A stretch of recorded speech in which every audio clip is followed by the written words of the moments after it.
Welcome to today's digital on-demand webisode titled Business Continuity: How to Lead Through Challenging Times. The Greater Houston Partnership works to make Houston one of the best places to live, work, and build a business. With more than 1,000 member companies representing approximately 1/5 of the region's workforce, the partnership champions Houston's growth by bringing together businesses and civic-minded leaders who are dedicated to the region's long-term success. Learn more at houston.org. The Small Business Matters program is designed for high-growth, smart small businesses to make valuable business connections. Members include C-suite, sales, marketing, and business development professionals. Included with this program is digital on-demand programming, workshops and meetups, business and professional leadership training, business expos, and access to data and research to get important information on the economy. And now a word from our sponsor. Over the course of Lift Fund's 24-year history, we are proud to have served nearly 20,000 small businesses with over $270 million in loans. We are the nation's leading micro lender. We make loans as low as $500 all the way up to $500,000. So whereas Lift Fund continues to provide working capital to small business entrepreneurs, both for startups as well as growth capital, hiring employees, we do that through the microloans that we make, but also we fill a growing capital need for businesses whose borrowing needs encroach over the $50,000 to $100,000 range. We are also one of the leading CDFI lenders in the Small Business Administration's 7A Community Advantage loan program. Today's webisode will feature Greater Houston Partnership member Hub International and will focus on business continuity: how to lead through challenging times. Hi, I'm Jana Cheadle with Hub International. I am a licensed property and casualty insurance broker. What that means is I spend most of my days answering companies' questions about their insurance policies. And I think that's really great that people are trying to learn more about their insurance policies. But there's also that part of what happens after a claim, what happens after a loss. Can my business keep running? So I'm going to talk a little bit about business continuity planning. Business continuity planning is very specific to each and every business. So we're going to be talking in rather broad terms today. However, at the end, I am going to talk a little bit about hurricane preparedness and cyber preparedness. And those are some very specific tips and tricks that everybody can use for their business. So what is business continuity planning?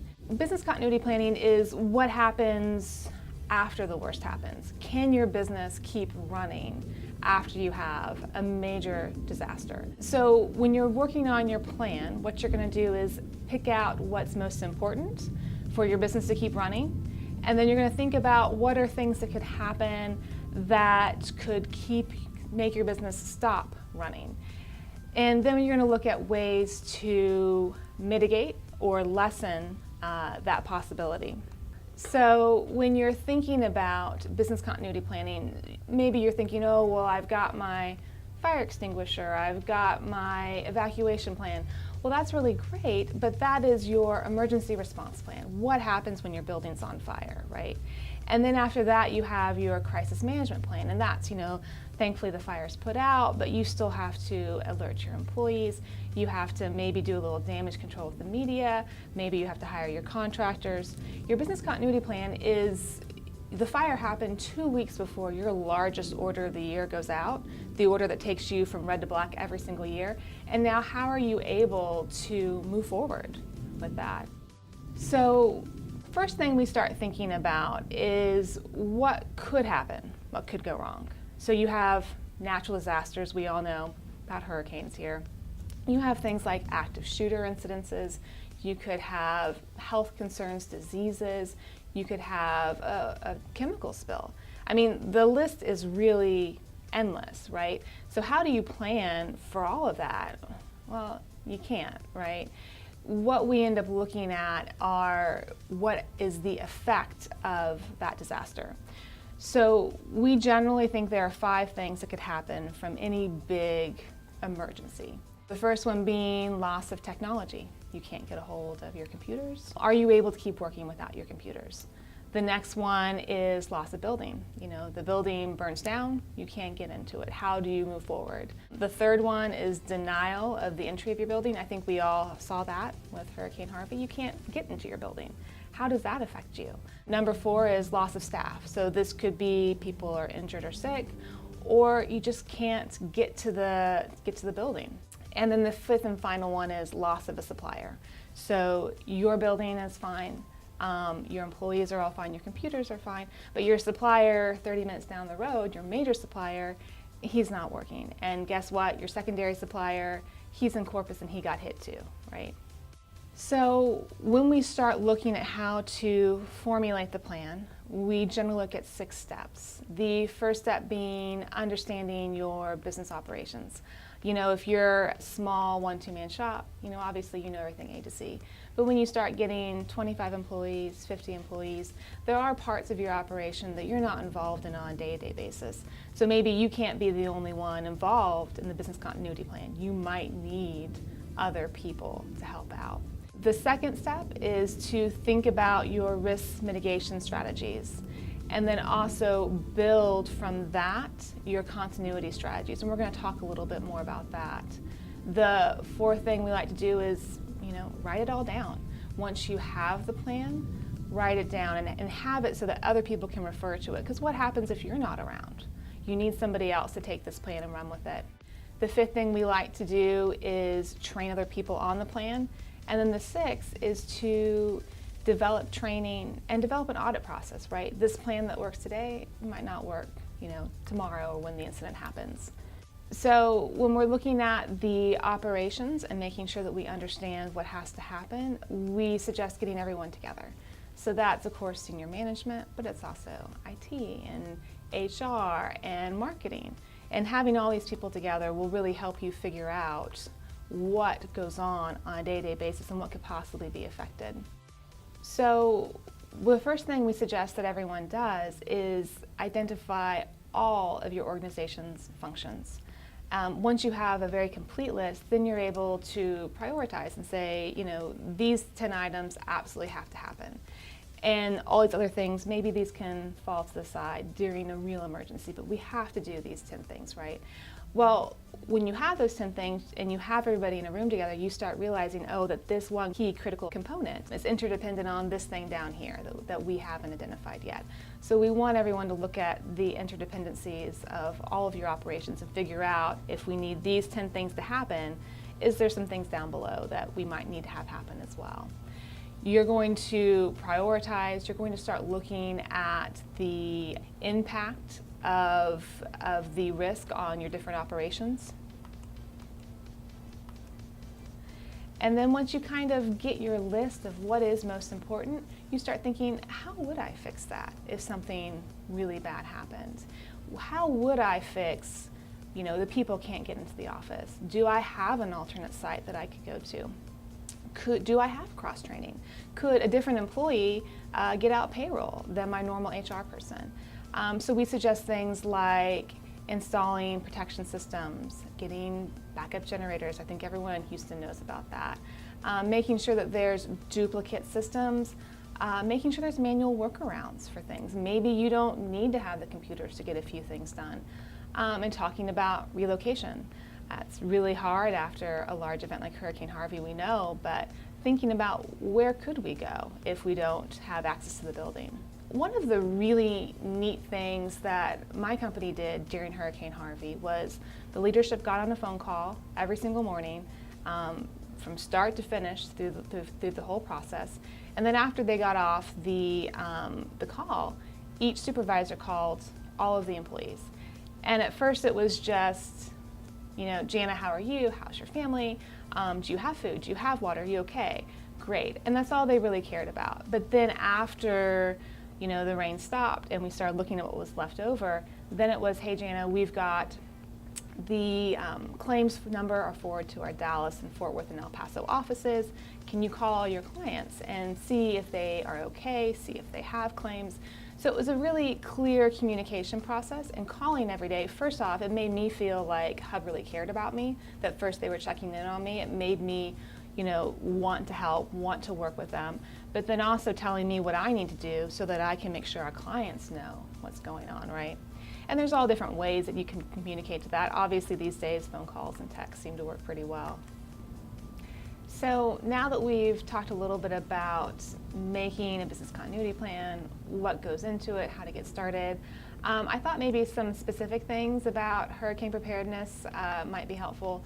One thing you might not have heard or thought about is when there's a storm coming, you can actually call a third-party remediation service like a ServPro, the guys that come in afterwards and clean up the floodwaters. You can call them in advance of the storm coming and get on their list and say, hey, if my building is damaged, I want you guys to come in. And what that does is put you at the top of their list, and so after the storm, you're one of the first people to have their building taken care of. And this can put you at a real advantage because if your competitors haven't done this and they're at the bottom of the list and you're back up and running before your competitors, well, that's great for you guys. Something else that I think people didn't realize going into Hurricane Harvey was how long we'd be out. So certainly thinking about time-sensitive information like accounting or reporting information. Before a hurricane comes, you might have to just go ahead and get some of that reporting done in advance, early. We realize we need a backup location, right?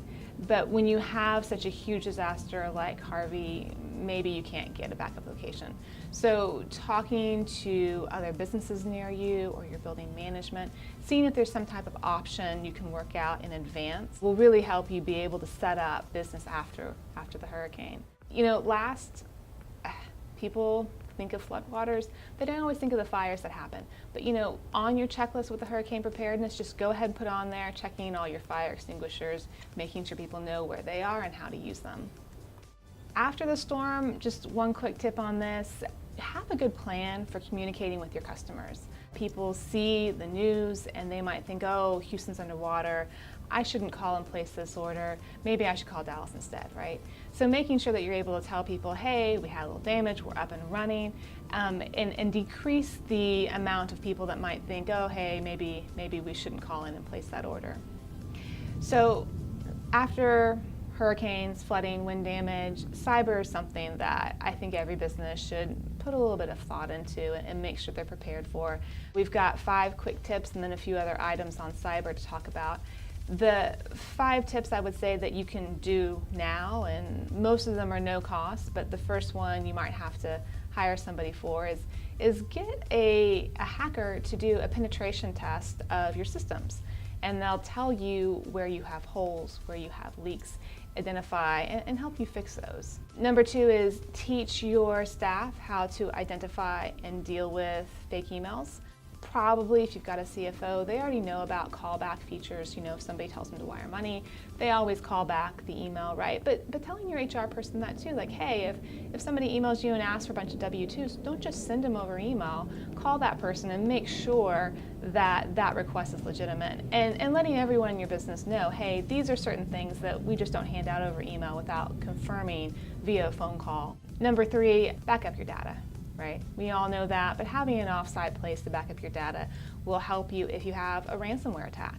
If somebody comes in, grabs all of your information on your computer and won't let you in, and they say, give me $10,000 to get your information back. If you're able to just move forward with your backup, that makes things a lot easier for you. Number 4, update security patches.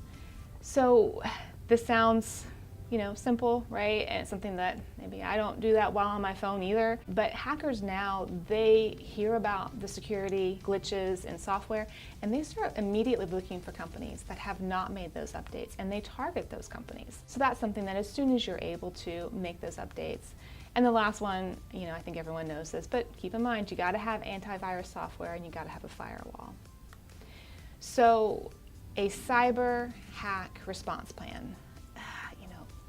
Do I really need that? What is that? Why should I do that? If you have a cyber attack and somebody gets a hold of the information, gets a hold of your customer's information and sends it out everywhere, all of a sudden you might be done with a lawsuit from your customers, from 1,000, 10,000 customers saying that you mishandled my information and we're going to sue you for it. If you have a written out post-hack response plan, when your lawyers go to defend you, they'll have a lot easier job of it. They'll be able to say, listen, my customer knew about cybersecurity. They took it seriously. Look at the things that they put in writing to make sure this didn't happen. And sometimes, bad things happen to good people, but my client made a real effort to prevent this from happening. All right, so maybe I've convinced you need to have a post-hack response plan. Great, now I've got to do something else. How do I do it? What should be in it? I would say start with calling your insurance person, your attorney, your IT person. They might have a template already set up to help you, and you can just kind of work with that. If you don't have those resources, start with just including a plan with your key contact numbers. I would say probably your first call needs to be your attorney to see if there's any legal requirements that you have to fulfill. A lot of times the state or the federal government will require that if you leaked out someone's information, you have to notify them so many times in a year and offer free credit reporting. And if you don't do that, you'll be hit with penalties and fines. I would also suggest calling your insurance broker. Even if you've never purchased a cyber policy, insurance companies now put a little cyber coverage on different policies, like your GL policy, your property, maybe your crime policy if you have it. So even if you don't think that you have cyber, I would still suggest going ahead and calling your insurance agent.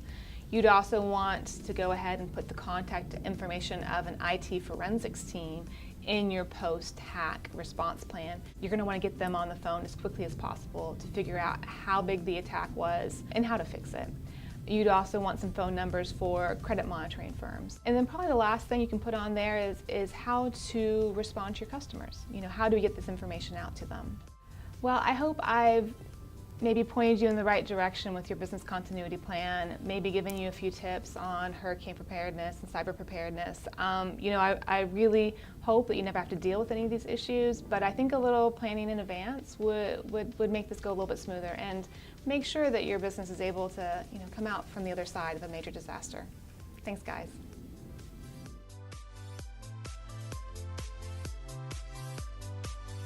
Again, we would like to thank LiftFund as the inaugural Small Biz Matters Digital On Demand series sponsor and Hub International for sharing. Reminder to check out the remaining bite-sized digital on-demand episodes in the 2018 lineup. Please access the Greater Houston Partnership Small Business Resource page and opt into our mailing list to receive additional release dates as well as imperative information pertinent to local small businesses.